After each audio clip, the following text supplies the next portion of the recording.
মহান আল্লাহ তাআলাই জানে যে কী হবে, যে তারা এতটা অলরেডি আমি 4টা থানাতে গেছি, আমাকে নিয়ে গেছে 4টা থানাতে। এরপরে এখন একদম পেশোয়ার শহরে এরকম গাড়ি, তারা আমাকে সে মন্ত্রীর মতো করে নিয়ে যাচ্ছে। যাক, একদম হোটেলে নিয়ে যাবে। এরপরে প্ল্যান করব, যদি সেরকম সমস্যা হয় আমি পাকিস্তান থেকে চলে যাব। আমাকে সিকিউরিটি দেওয়ার জন্য দেখুন সবাই চলে আসছে। এই যে আসসালামু আলাইকুম, আসসালামু আলাইকুম। তো এই জিনিসটা দেখে আমার ভালো লাগছে। অ্যান্ড মানে এখানকার পুলিশ প্রশাসন সবাই একদম সেই বর্ডার থেকে আমার হোটেল পর্যন্ত তারা গাড়ি নিয়ে প্রোটোকল দিয়ে সিকিউরিটি নিয়ে আসছে, যাতে আমার কোনো রকমের প্রবলেম না হয় বা সেফটি থাকি বা সব এভরিথিং। তো এই জিনিসটা আমার ভালো লাগছে ভাই, হয়তো এখানকার কোনো প্রবলেম থাকতে পারে।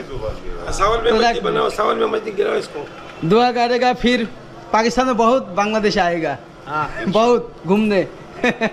ओके इसका शुक्रिया अदा करो। ओके, अल्लाह हाफिज, अल्लाह हाफिज। हाँ, कोई प्रॉब्लम